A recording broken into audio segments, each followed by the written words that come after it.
Good evening, everyone. Welcome to the post-match review. Manchester United have just drew 1-1 with Ipswich. Not exactly the way I thought it would go. Maybe not exactly the way a lot of people thought it would go. It was an interesting one. I think there's definitely a couple of things I want to pick at. But before we get into the specifics, Sam, how do you feel just in general after that game?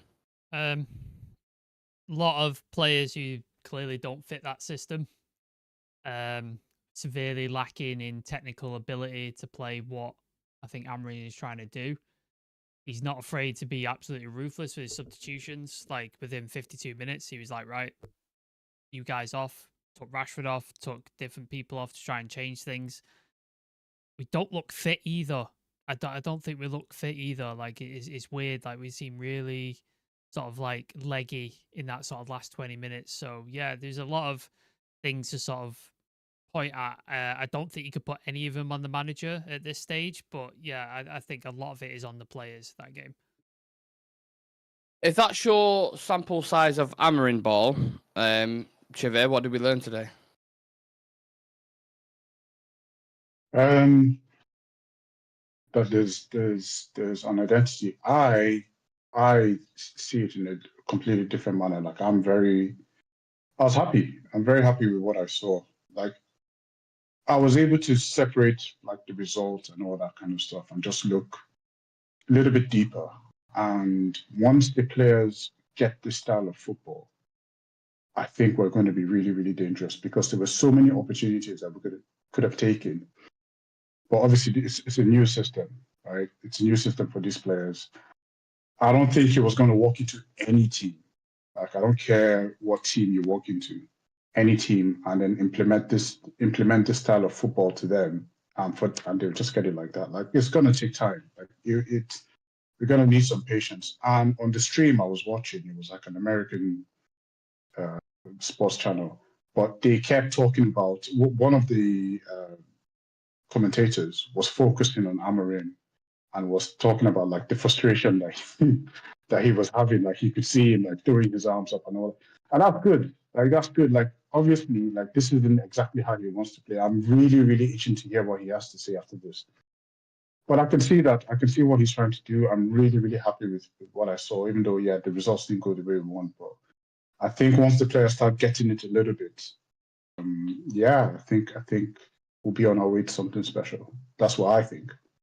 That's interesting because I came away watching that and I'm like, there is a lot of work to do here, a lot of work. Now, obviously, with Ipswich and McKenna, he's been there quite a long time, so they know the patterns, they know week in, week out what they're doing. So I get that side of thing, and a lot of people will push that narrative of Rome wasn't built in a day. But even still, I still feel like I expected a lot. Sam, I don't know if you agree, but I expected more from it. I didn't. The first half, Ipswich were a better team. I don't even think there's a question about that. Yeah. Ipswich were definitely a better team. Yeah. Second half, it's like, okay, you improve, you tweak a couple of things. You're a bit ruthless. You make some substitutions. But I'm looking at that forward line, and I'm like, there ain't no way near enough goals in there, Sam. I think me and Chivy have disagreed with this. Like under Ten Hag, I think a lot of these players aren't up to it. I don't think half of these players are any good. I think a lot of them had to go in the summer and we didn't get rid of enough. Like there's people like Luke Shaw, Rashford, people like that had to go in the summer and they haven't gone. And I just think a lot of these players aren't good enough. And I think you're going to find that out. We've got another new manager in. You're going to see the same issues crop up again and again and again.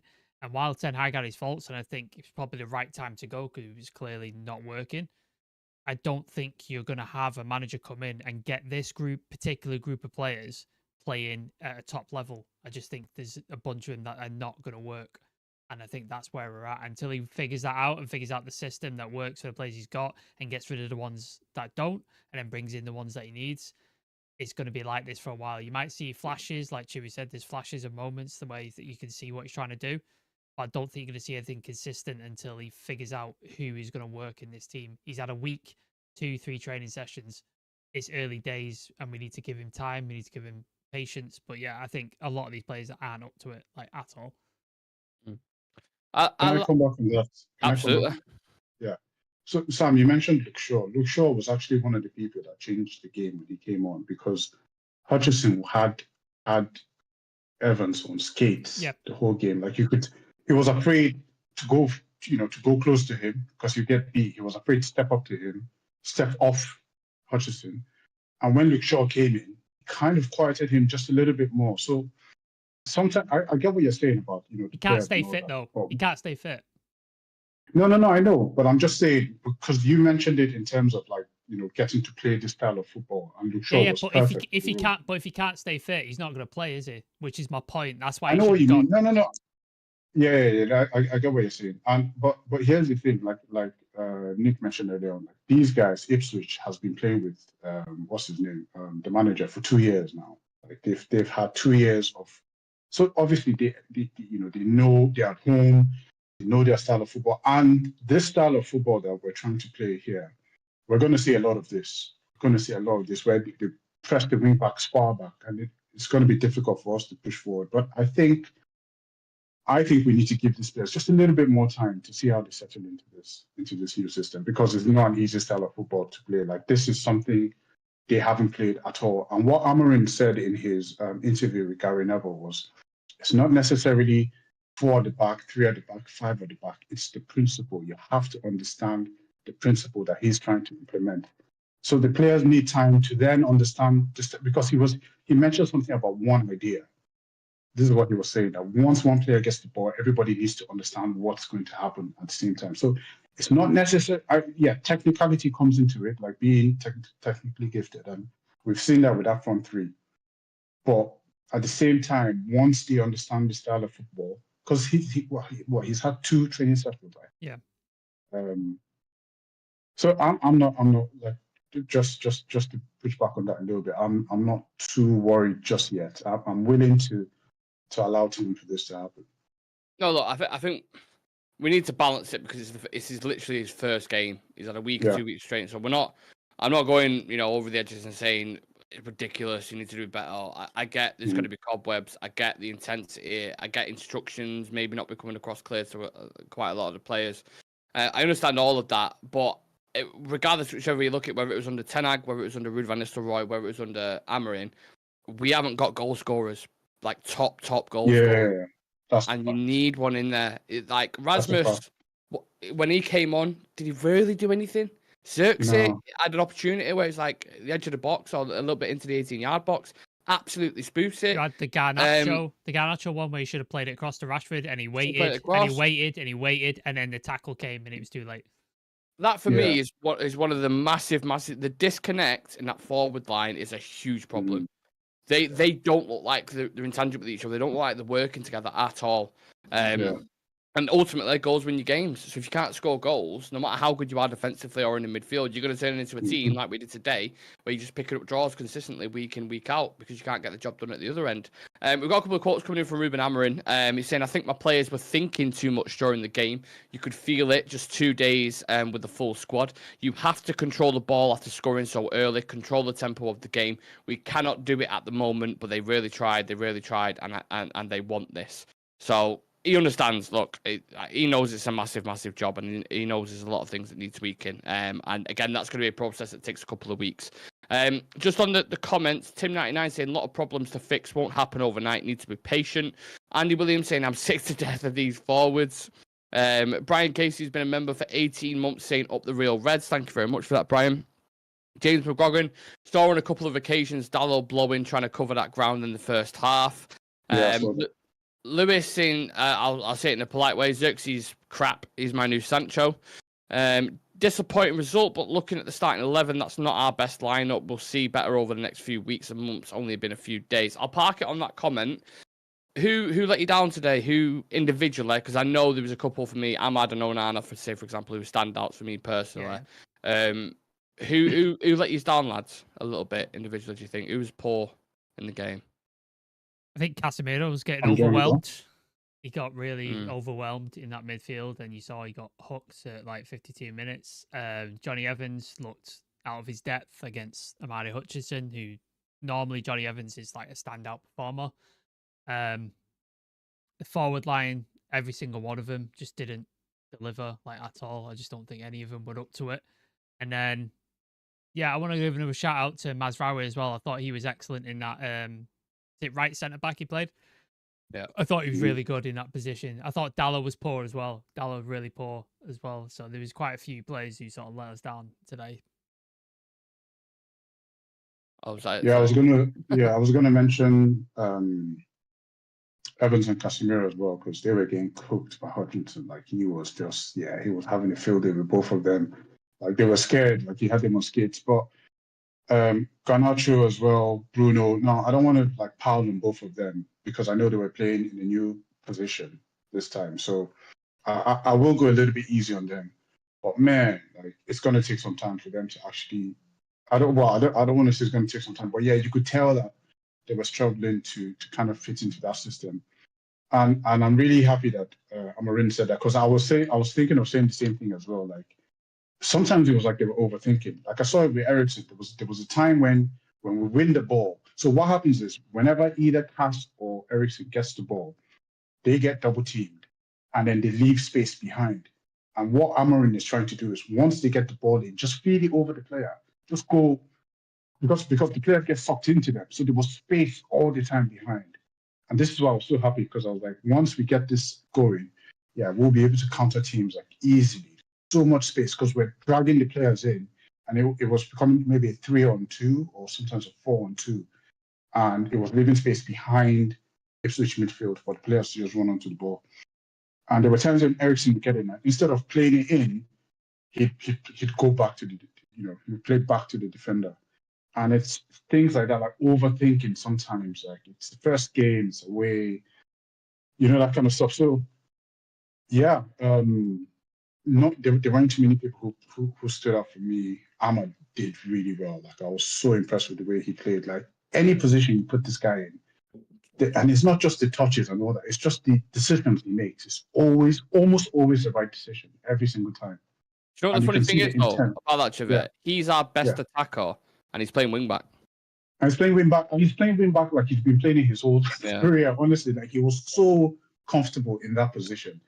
And when you put in the chat to say move Mazraoui there and move Ahmad forward, like he could have easily fit into that, one of those two positions.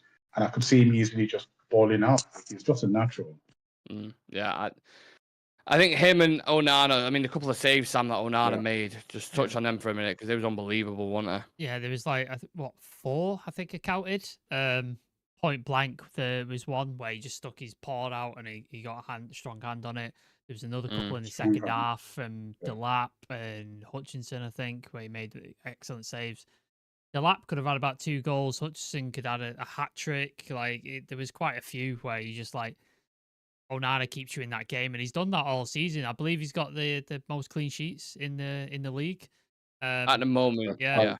And he's done that a few times this season in Europe, in the league as well. Like he saved us some goals, but costing us games and stuff like that. And I think he's redeemed himself from last season completely.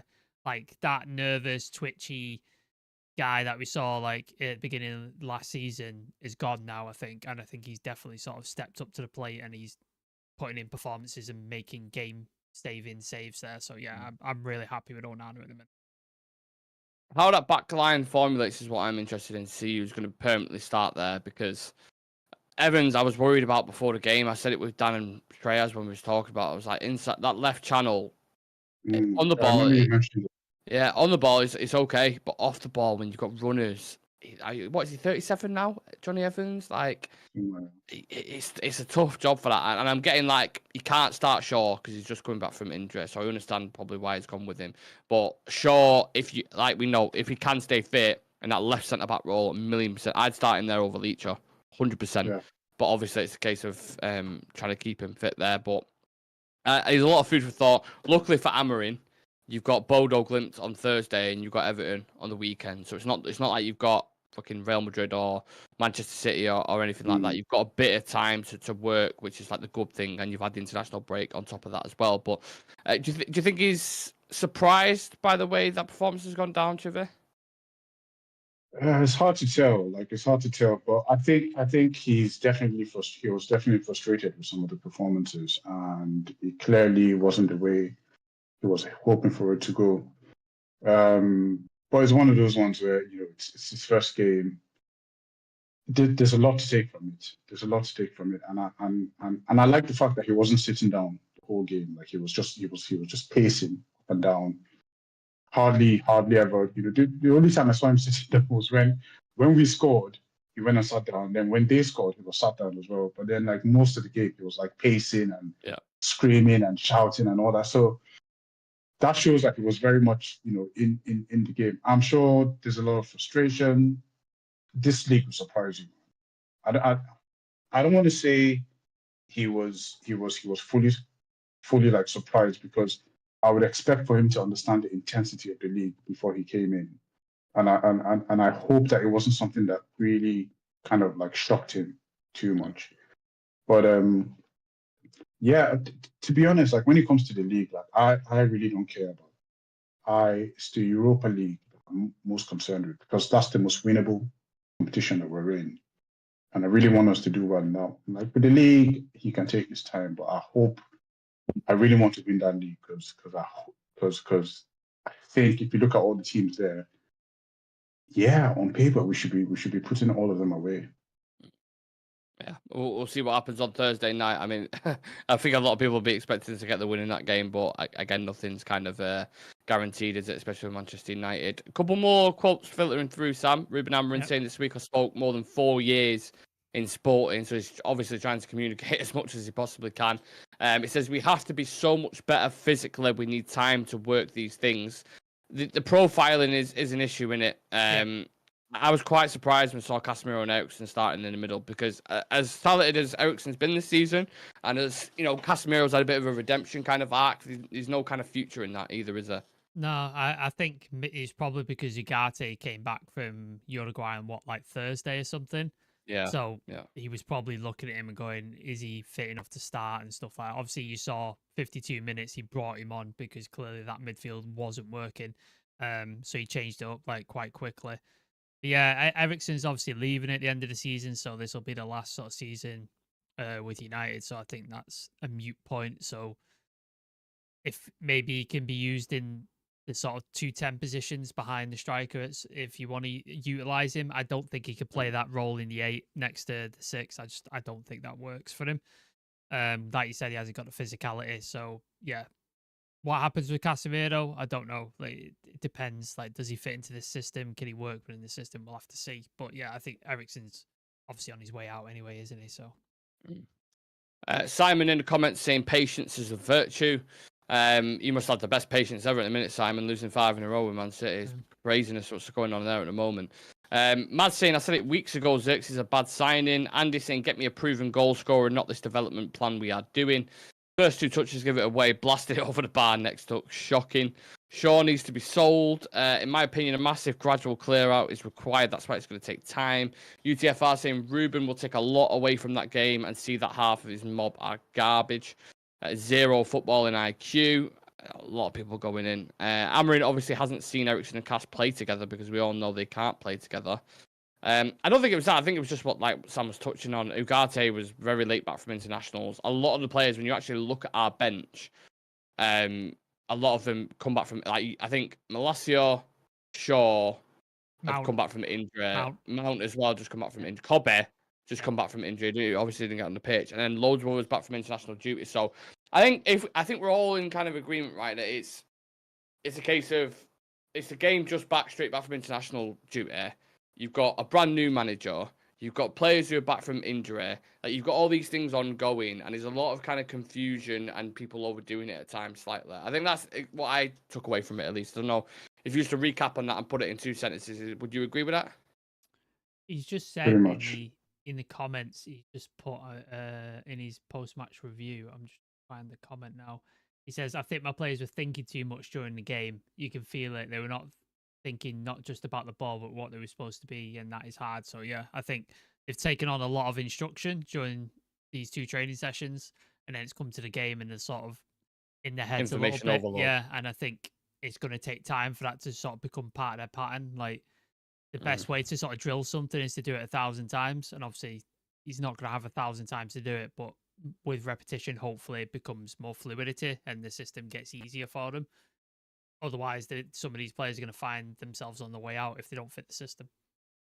Well, you guys we have to mentioned, think about the pressure as well. It's a lot of pressure. of course. First game on the players as well. It's a lot of pressure, and we can't just expect them to just come in there and just, it's not like it's not like Football Manager where you just set everything up and you just expect them to perform like robots. There's a lot of things that you have to take into consideration, and what I really don't want to see is when fans start singling out players over 10 minutes of football, 15 minutes of football, and then everyone starts jumping on people's backs. I'm not his biggest fan, but I was worried about Garnacho today because you could tell his confidence was taking a knock. And then here's the thing about players nowadays. Most players don't get that much abuse from other. It's they usually get the abuse from our own fans. It's our own fans who get on the backs of these players. And instead of you just trying to at least support your players, we're just so quick to throw them under the bus and just hound them and then expect them to perform. If I went to your job every day and told you how shit you were, and if it was me and maybe 1,000 people constantly, there's no way you're going to perform. So we need to give these players a little bit of slack, just a little bit. But yeah. Do you not think other teams have to deal with that as well? Like City players have to deal with that. Barcelona players will have to deal with that, and they're still winning games. Like, that is football. Unfortunately, it is part of the game. Like, yeah, but no one has to deal with that as a player. Yeah, but then no one has been through. It's different if you're constantly winning, but then if you're in the position that we've been in, that's where I'm coming from. Like, if the position that we've been in under this, or after what's happened over the past 2 seasons, and then coming in and all the abuse, and we're Manchester United. Like, we're not fucking, we're Man United, we're the biggest club. Like, there's all eyes on us constantly. So it's one of those. I'm not trying to make excuses. I'm just saying sometimes we need to have just a little bit of perspective. Ruben Amorims with a strong quote here. Everybody talks about the 3-4-3. That is not the concern. The system is the system, but the understanding of the game, I think we have to improve a lot. That's strong from a manager coming in straight off the bat. And sometimes people say, if you listen to reviews at Sporting, sometimes he's too honest and he overdoes it a little bit. But I think it's spot on. What he's mentioning there, understanding of the game, the physical profile, and the players being too confused in the heads. And they're not things that you can necessarily improve in, a click of a finger or a couple of weeks. Like, that's going to take a bit of time, the expectations. But I think after that performance now would have been slightly lowered, because I feel like a lot of people, maybe including myself, got wrapped up a little bit in the hype that we can go and, win 3-1, 4-1, have this bright spark and then go on and beat a couple of games. But there's obviously issues there, and there's a lot of things that need addressing. But that's exactly what he said with Gary Neville. That's what he was saying. Like, it doesn't matter if it's 3 at the back, 4 at the back. He said it's the principle, and you have to understand it's the idea of the game that you have to get right. So yeah, he's just echoing what he said before. I don't think it's a dig at anyone, to be fair. But... Right, Sam, kick us off with your man of the match for Manchester United, then, if you can, please. Has to be Onana, doesn't it? Some of those saves he pulled off kept us in the game, and I think there's still, even when if I post anything about Onana on our social media, there's still people in the comments going, "He's shit. He's a fucking awful keeper. He's crap." Bizarre, innit? Have you been watching him this season at all? Have you watched it? Like, it's unbelievable. Like, people go, they've seen one game and he's shit, and they just won't change their minds on him ever. It's insane. So yeah, Onana gets flowers, man. He was excellent today. Really, really good performance. Amad Diallo for me. Civir, who are you going with? I have to agree with Sam. Well, both of you, but I'll go with Sam because I think Onana was a little bit more crucial to the way the game turned out. Because on 3 different occasions, they could have scored easily, and he was in the right place. So yeah, I'll go Onana. But yeah, Amad deserves a shout. Yeah. And just the last question for you is both, and I'll leave this with the chat as well. Based on that performance, who would you take out of the team and who would you put in what position? Got to put Ugarte in there, haven't you? Eriksen probably comes out.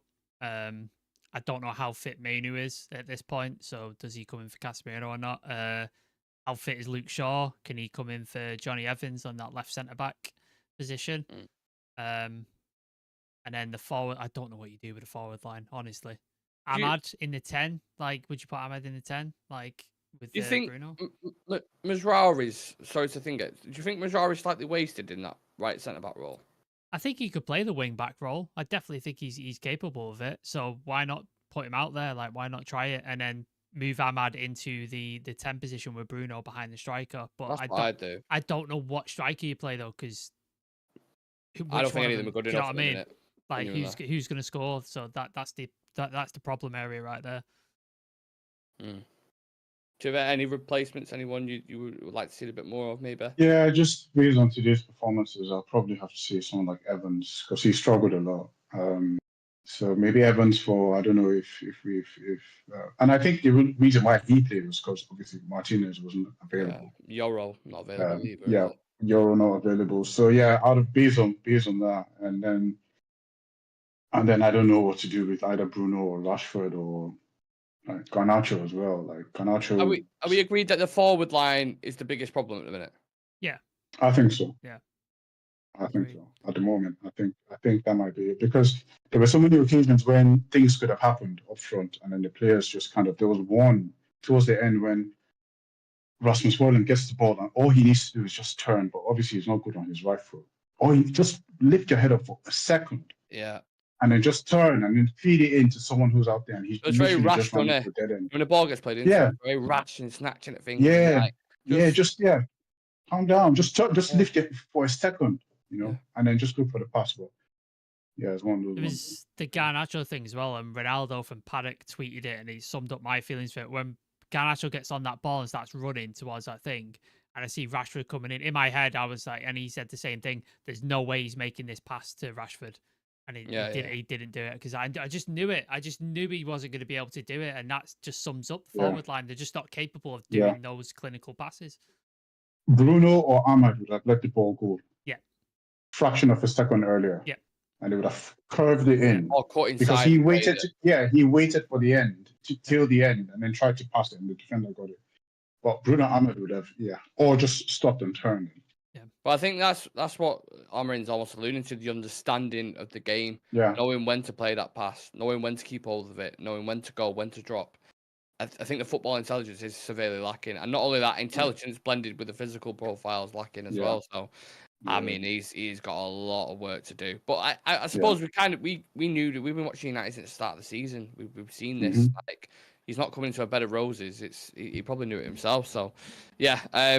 We move forward onto Bordeaux Glimpse on Thursday, I suppose. The preview will be coming up for that in the next kind of couple of days. Apart from that, we've put out loads of content over the weekend. There was an interview with Dougie Critchlow. We put video out on Ruben Amorims this morning. And other little bits, live news shows and stuff as well. So if you've got nothing to do tonight and you want to check out some content, please do. Just check out our YouTube. Also, drop us a follow on socials, Instagram, TikTok, Twitter, all that good stuff. And apart from that, look, we've got a bit of time to sit on it, but I'll be back for pros and cons tomorrow at 12 o'clock, and we can discuss it in depth then. So thank you to Civir, thank you to Sam, and we'll see you guys in the next one. Peace.